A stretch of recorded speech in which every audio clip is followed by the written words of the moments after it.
Chapter 5. After this there was a feast of the Jews, and Jesus went up to Jerusalem. Now there is at Jerusalem by the sheep market a pool, which is called in the Hebrew tongue Bethesda, having 5 porches. In these lay a great multitude of impotent folk, of blind, halt, withered, waiting for the moving of the water. For an angel went down at a certain season into the pool and troubled the water. Whosoever then first after the troubling of the water stepped in was made whole of whatsoever disease he had. And a certain man was there which had an infirmity 38 years. When Jesus saw him lie, and knew that he had been now a long time in that case, he saith unto him, Wilt thou be made whole? The impotent man answered him, Sir, I have no man when the water is troubled to put me into the pool. But while I am coming, another steppeth down before me. Jesus saith unto him, Rise, take up thy bed, and walk.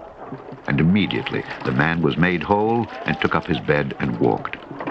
And on the same day was the Sabbath. The Jews therefore said unto him that was cured, It is the Sabbath day. It is not lawful for thee to carry thy bed. He answered them, He that made me whole, the same said unto me, Take up thy bed and walk. Then asked they him, What man is that which said unto thee, Take up thy bed and walk?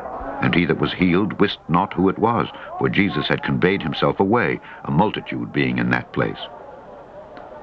Afterward Jesus findeth him in the temple, and said unto him, Behold, thou art made whole. Sin no more, lest a worse thing come unto thee. The man departed, and told the Jews that it was Jesus which had made him whole. And therefore did the Jews persecute Jesus, and sought to slay him, because he had done these things on the Sabbath day.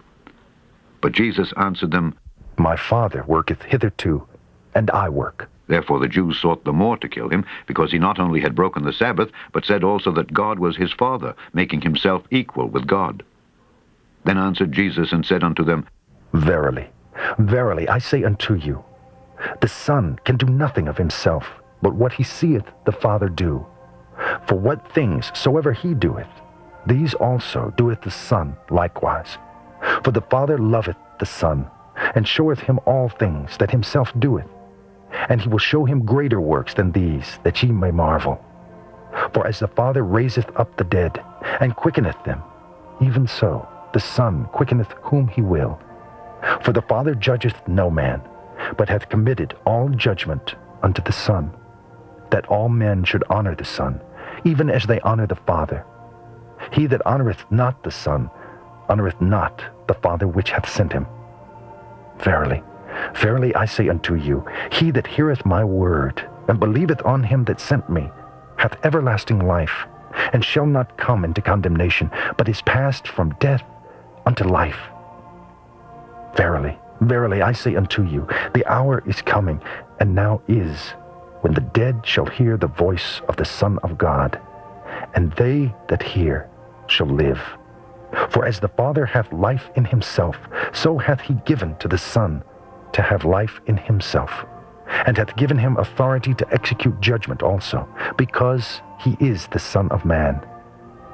Marvel not at this, for the hour is coming, in the which all that are in the graves shall hear his voice, and shall come forth, they that have done good unto the resurrection of life, and they that have done evil unto the resurrection of damnation. I can of mine own self do nothing. As I hear, I judge, and my judgment is just, because I seek not mine own will, but the will of the Father which hath sent me. If I bear witness of myself, my witness is not true.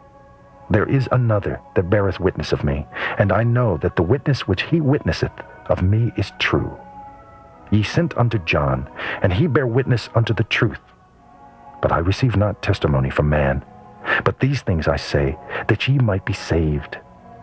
He was a burning and a shining light, and ye were willing for a season to rejoice in his light.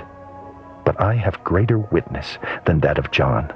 For the works which the Father hath given me to finish, the same works that I do bear witness of me, that the Father hath sent me. And the Father himself, which hath sent me, hath borne witness of me. Ye have neither heard his voice at any time, nor seen his shape. And ye have not his word abiding in you. For whom he hath sent, him ye believe not. Search the Scriptures, for in them ye think ye have eternal life, and they are they which testify of me. And ye will not come to me, that ye might have life. I receive not honor from men, but I know you, that ye have not the love of God in you. I am come in my Father's name, and ye receive me not. If another shall come in his own name, him ye will receive. How can ye believe, which receive honor one of another, and seek not the honor that cometh from God only? Do not think that I will accuse you to the Father. There is one that accuseth you, even Moses, in whom ye trust. For had ye believed Moses, ye would have believed me, for he wrote of me. But if ye believe not his writings, how shall ye believe my words?